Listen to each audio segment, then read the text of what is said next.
दूसरे रोज वो शेख साहब के ऑफिस अपने काम पर चले गए। कोई 11 बजे के करीब शेख साहब ने कमांडो इमरान को किसी बहाने अपने कमरे में बुला लिया और किसी दफ्तरी फाइल के बारे में पूछने लगे। उस वक्त वहां उनका चपड़ासी अलमारी में से कुछ निकाल रहा था। कमांडो इमरान ने कहा, सर मैंने फाइल आगे भिजवा दी थी। शेख साहब ने कहा, लेकिन अभी तक वो फाइल मुझ तक नहीं पहुंची।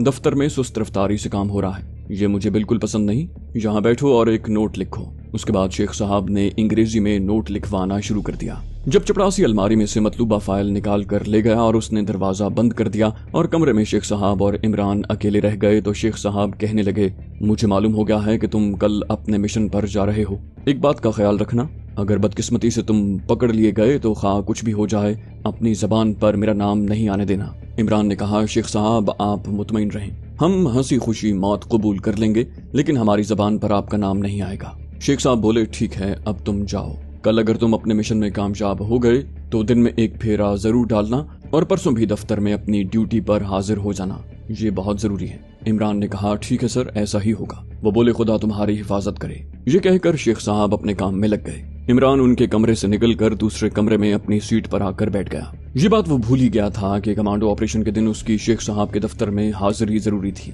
खा वो 10 मिनट के लिए ही आए, लेकिन उसे आना जरूर चाहिए। जिब्रान तो पहले ही से ऑफिस में मौजूद होगा। इसका मतलब था कि इमरान को फैक्ट्री में दाखिल होने के बाद जितनी उजलत से हो सके तहखाने के तीसरे कमरे में बम प्लांट कर देने थे। रात को जिब्रान और इमरान ने खुद आलू की गोल गोल टिक्कियां बनाई और हर टिक्की यानी कबाब में एक एक टाइम बम छुपा दिया। फिर उन तीनों टिक्कियों को टिफिन कैरियर के सबसे निचले खाने में रख दिया। दूसरे दिन ठीक 8 बजे इमरान ने 22 से थोड़े चावल बनवाए और टिफिन कैरियर के एक डिब्बे में डालकर टिफिन कैरियर बंद करके अपने पास रख लिया। जिब्रान भी शेख साहब के ऑफिस जाने की तैयारियां कर रहा था। 8:30 बजे इमरान और जिब्रान दोनों अपना अपना टिफिन कैरियर लेकर क्वार्टर से निकल पड़े। बड़ी सड़क पर आकर जिब्रान ने इमरान को खुदा हाफिज कहा और अपनी बस पर सवार होकर चल दिया। 8 मिनट के बाद दूसरी बस आ गई। इमरान टिफिन कैरियर लिए बस में सवार हो गया। ये बस फैक्ट्री एरिया की तरफ जाती थी। उसका नंबर अब्दुल करीम ने इमरान को बता दिया था। 15 मिनट के बाद बस एक स्टॉप पर रुकी तो इमरान नीचे उतर गया। ये सारा रूट अब्दुल करीम ने उसे ज़हन नशीन करवा दिया था। सड़क पर 5 मिनट तक चलने के बाद वो सड़क से उतरकर एक टीले की तरफ चलने लगा। उस टीले की दूसरी जानिब वो सड़क थी जो महाशक्ति फैक्ट्री को जाने वाली सड़क से मिल जाती थी। ये ममनुआ सड़क थी और उस पर सिवाय फैक्ट्री के मुलाजिमीन के और किसी को जाने की इजाजत नहीं थी। फैक्ट्री में काम करने वाले 3-4 बाबू लोग स्कूटरों पर सवार इमरान के करीब से गुजर गए। फिर एक वैगन पीछे से आई। ये फैक्ट्री की अपनी वैगन थी। उसमें 10-12 आदमी बैठे हुए थे। शायद ये लेबोरेटरी में काम करने वाले साइंसदान वगैरह थे। सड़क महाशक्ति एटमी फैक्ट्री के बड़े गेट पर जाकर खत्म हो गई। गेट का दरवाजा बंद था। दोनों जानिब 2 फौजी खड़े पहरा दे रहे थे। पैदल या स्कूटर पर जो कोई भी आता था अपना शनाख्ती कार्ड उसे गेट पर दिखाना पड़ता। इमरान ने भी सिक्योरिटी गार्ड्स को अपना यानी अब्दुल करीम का शनाख्ती कार्ड दिखाया और फैक्ट्री के अहाते में दाखिल हो गया। शनाख्ती कार्ड पर तस्वीर नहीं थी। अगर अब्दुल करीम की तस्वीर होती तो फिर इमरान को वहां रोका जा सकता था। हालांकि इस किस्म के इदारों के जो शनाख्ती कार्ड होते हैं उन पर मुतल्लिका शख्स की तस्वीर जरूर चस्पा की जाती है, लेकिन मालूम नहीं सिक्योरिटी या राजदारी की वजह से शनाख्ती कार्डों पर किसी असिस्टेंट या किसी साइंसदान और किसी मेहनतकश की तस्वीर चस्पा नहीं की गई थी। शायद ऐसा इस ख्याल से किया गया था कि बाहर के किसी शख्स को मुतल्लिका शख्स का हुलिया मालूम ना हो सके। बहरहाल कमांडो इमरान फैक्ट्री में दाखिल हो गया। अब दूसरा मरहला लिफ्ट के जरिए नीचे तहखाने में जाने का था। अब्दुल करीम ने इमरान को समझा दिया था कि फैक्ट्री के गेट में दाखिल होने के बाद उसे किस समत को जाना होगा।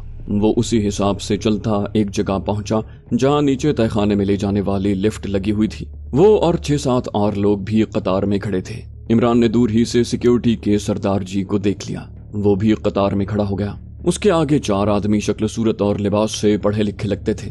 ये इंडियन थे और यकीनन लेबोरेटरी में काम करने वाले साइंसदान ही थे। इमरान सोचने लगा कि अगर वो बम लगाने में कामयाब हो गया तो इन लोगों का ये दिन इनकी जिंदगियों का आखिरी साबित होगा, लेकिन उसने उस ख्याल को फौरन अपने जहन से निकाल दिया। वो सिक्योरिटी के सरदार जी के सामने आया तो सरदार जी ने उसे देखकर कहा, ओए तुम कौन हो? इमरान ने जल्दी से कहा, सर मैं इलेक्ट्रिशियन अब्दुल करीम का भाई अब्दुल जब्बार हूँ। सर भैया अम्मा को लेने मार्शल आइलैंड गया है, मैं उसकी जगह काम करने आया हूँ। सरदार जी बोले, हाँ उसने मुझसे बात की थी। फिर उन्होंने मेरी कमीज पर लगे हुए शनाख्ती कार्ड को गौर से देखा। उसके बाद टिफिन कैरियर की तरफ इशारा करके कहा, इसे खोलो। इमरान ने धड़कते दिल के साथ टिफिन कैरियर को खोलकर उसके तीनों डिब्बे भी खोल दिए। एक डिब्बे में अचार था, एक डिब्बे में उबले हुए चावल थे, और आखिरी डिब्बे में आलू के 3 गोल गोल कबाब पड़े थे। उनके अंदर उस फैक्ट्री की तबाही का सामान यानी 3 टाइम बम थे। सरदार जी ने पेंसिल से पहले अचार को इधर उधर हिलाया, फिर चावल के डिब्बे में पेंसिल घुमा कर देखा। उसके बाद जब सरदार जी आलू के कबाबों की तरफ मुतवज्जे हुए तो कमांडो इमरान के दिल की धड़कन थोड़ी तेज हो गई, मगर अपने चेहरे पर उसने किसी किस्म की घबराहट के असरात न आने दिए। सरदार जी ने एक कबाब में पेंसिल छूकर उसे इधर उधर हिलाया। खुदा का शुक्र है कि पेंसिल उसके अंदर छुपाए हुए टाइम बम से नहीं टकराई थी। सरदार जी ने पेंसिल बाहर खींच ली और बोले, चलो ए काका आगे चल, परे हटकर टिफिन कैरियर को बंद कर, तेरे पीछे इंजीनियर साहबान भी खड़े हैं। इमरान ने दिल में अल्लाह का लाख लाख शुक्र अदा किया और सरदार जी को यस सर कहा और टिफिन कैरियर के डिब्बे को उठाकर कतार से अलग हो गया। टिफिन कैरियर को बंद करने के बाद वो लिफ्ट में दाखिल हो गया। लिफ्ट ने उसे नीचे तहखाने में पहुंचा दिया था। इमरान के आगे भी 2-3 मिस्त्री टाइप के लड़के थे। गालिबन ये वही मिस्त्री थे जो तहखाने के स्टोर की वायरिंग कर रहे थे। इमरान ने तहखाने में आते ही राहदारी का जायजा लेना शुरू कर दिया। राहदारी काफी कुशादा थी, उसकी छत भी ऊंची थी और ट्यूब लाइटें रोशन थी। सबसे पहले बाएं हाथ का पहला कमरा आया। कमरे का दरवाजा खुला था। इमरान ने निगाह डाली। उसके अंदर मुख्तलिफ न्यूक्लियर प्रोसेसिंग में काम आने वाली छोटी बड़ी मशीनें लगी हुई थी। दूसरे कमरे में दीवार पर कितने ही डायल लगे हुए थे।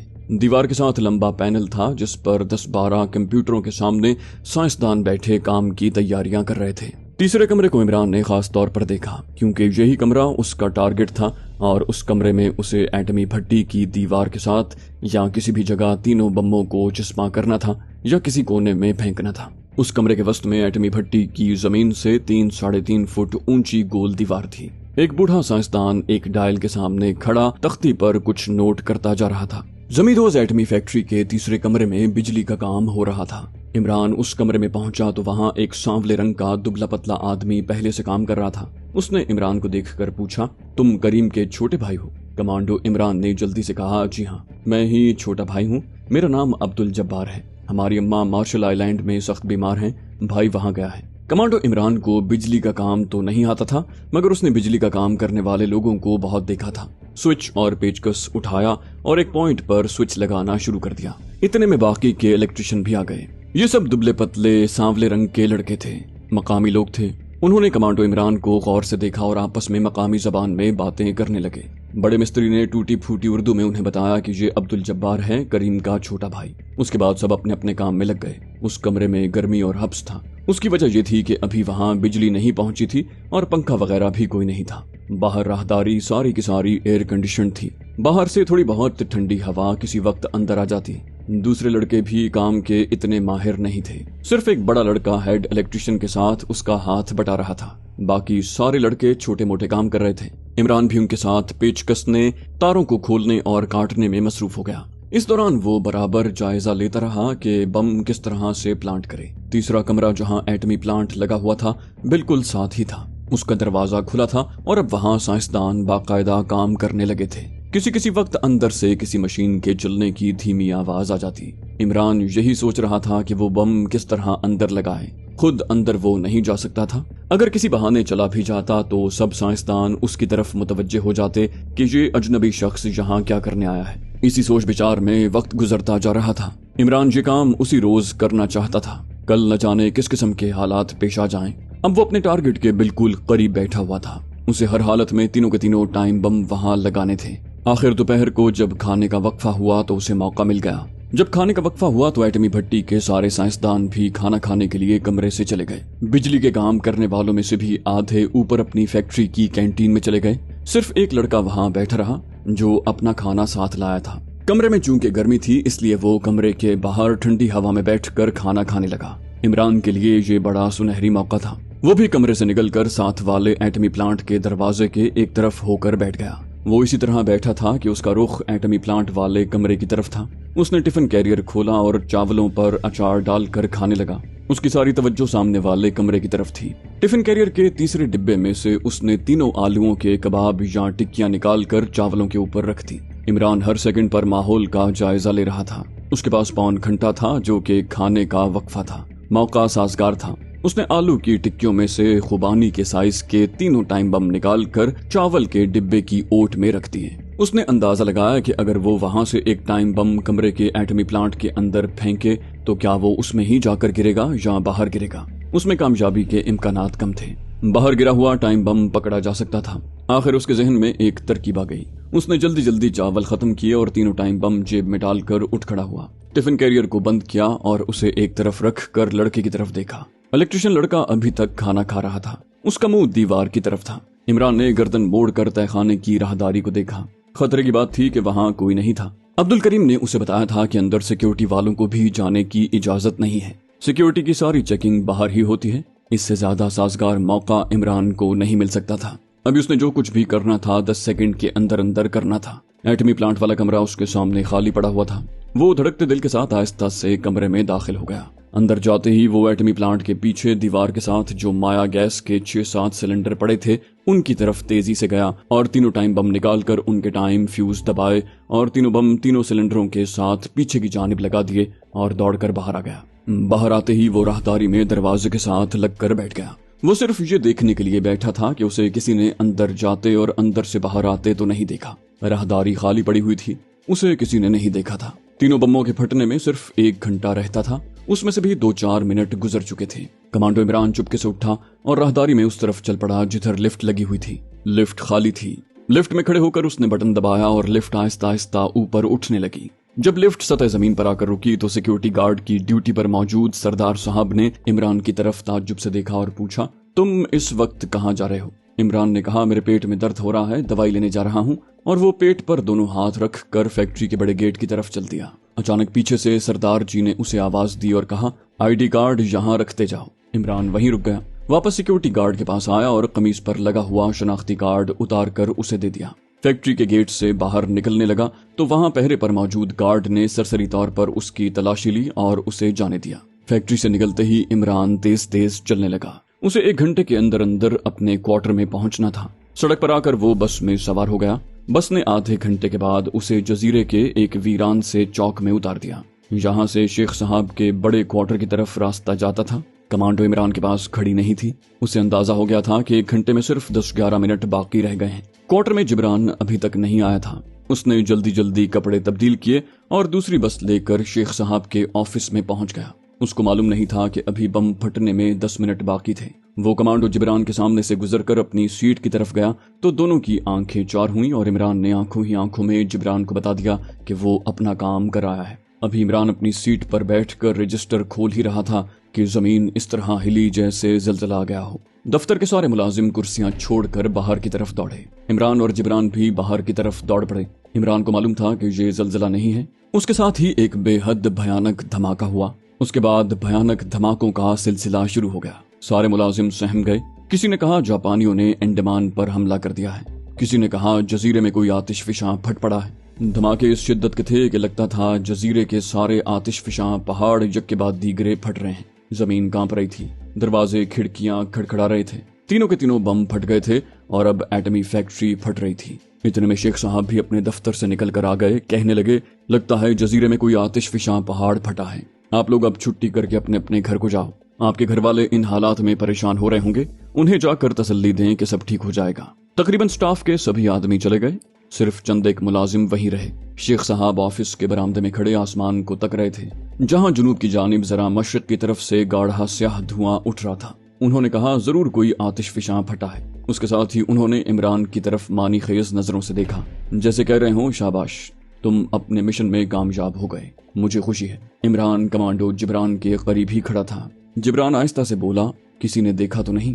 عمران نے کہا، جنہوں نے دیکھا تھا وہ زندہ نہیں بچے ہوں گے۔ اتنے میں شیخ صاحب ان دونوں کے قریب سے گزرے اور انہوں نے عمران کو اشارہ کیا کہ اب وہ چلا جائے۔ دفتر بند ہونے میں ابھی آدھا گھنٹہ باقی تھا۔ عمران نے جبران سے کہا، شیخ صاحب نے مجھے یہاں سے نکل جانے کو کہا ہے، میں اپنے کوارٹر میں جا رہا ہوں، تم وہاں آؤ گے تو بات ہوگی۔ یہ کہہ کر کمانڈو عمران شیخ صاحب کے دفتر سے نکل کر بس میں سوار ہو کر کوارٹروں کی طرف روانہ ہو گیا۔ کوارٹر میں بائی رات کا کھانا تیار کرنے میں لگی ہوئی تھی۔ عمران نے اسے چائے بنانے کو کہا اور کمرے میں آ کر بیٹھ گیا۔ جزیرے میں دھماکوں کا سلسلہ بند ہو گیا تھا، مگر شہر کی جانب سے ٹرکوں کے دوڑنے اور ان کے ہارن بجانے کی آوازیں آ رہی تھیں۔ یہ ضرور فوجی تھے جو جائے حادثہ کی طرف بھاگے جا رہے تھے۔ اتنے میں آسمان پر ایک ہیلی کاپٹر نمودار ہوا۔ یہ فوجی ہیلی کاپٹر تھا۔ اس نے آسمان پر شہر کے گرد ایک چکر لگایا اور جنوب کی جانب جدھر فیکٹری تھی وہاں چلا گیا۔ 1 گھنٹے کے بعد جبران بھی آ گیا۔ بولا شیخ صاحب سے میری بات ہوئی ہے، انہوں نے کہا ہے کہ ہمیں کوارٹروں میں اب نہیں ٹھہرنا چاہیے۔ عمران نے پوچھا تو ہم کہاں جائیں؟ جبران بولا شیخ صاحب نے مجھے ایک نئی جگہ کی چابی دی ہے، یہ جگہ یہاں سے تھوڑے فاصلے پر ہی ہے، ہمیں ابھی اسی وقت یہاں سے نکلنا ہوگا۔ شیخ صاحب کی ہدایت کے مطابق انہوں نے جلدی جلدی اپنے تھوڑے بہت کپڑے سوٹ کیس میں ڈالے اور کوارٹر کو تالا لگا کر نئی جگہ کی جانب روانہ ہو گئے۔ کمانڈو جبران کو شیخ صاحب نے نئی جگہ کا محل وقوع سمجھا دیا تھا۔ یہ بھی ایک خستہ حال جھونپڑی نما کوارٹر تھا جو پہلے کوارٹروں سے 3 میل شمال کی جانب واقع تھا۔ وہاں سے سمندر نظر آتا تھا، بالکل ویران جگہ تھی۔ سمندر کے کنارے بڑی بڑی سیاہ چٹانوں کا سلسلہ دور تک پھیلا ہوا تھا۔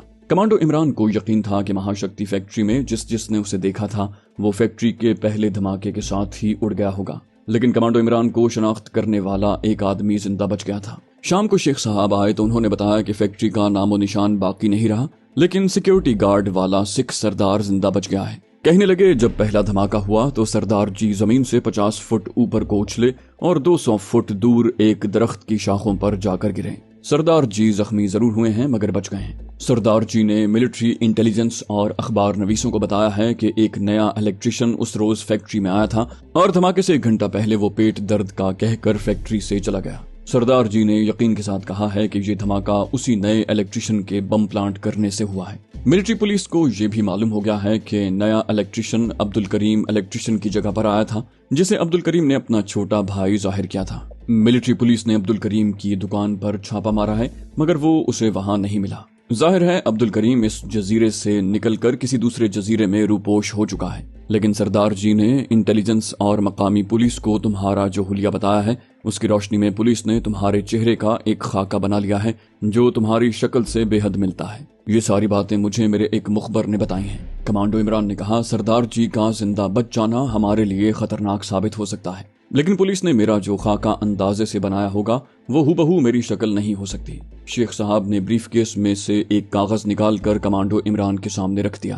کہنے لگے اسے پہچانو، یہ کس کی شکل ہے؟ عمران نے کاغذ پر نگاہ ڈالی تو اس کا دل زور سے دھڑک اٹھا۔ وہ حیرت زدہ سا ہو کر رہ گیا۔ کاغذ پر ہو بہو اس کی شکل کا خاکہ بنا ہوا تھا۔ فرق اگر تھا تو صرف اتنا کہ خاکے میں عمران کی تھوڑی ذرا نیچے کو جھکی ہوئی تھی، لیکن وہ صاف پہچانا جا سکتا تھا۔ شیخ صاحب کہنے لگے اب تمہیں یقین آ گیا کہ پولیس نے تمہیں شناخت کر لیا ہے؟ عمران بولا مجھے حیرت ہو رہی ہے۔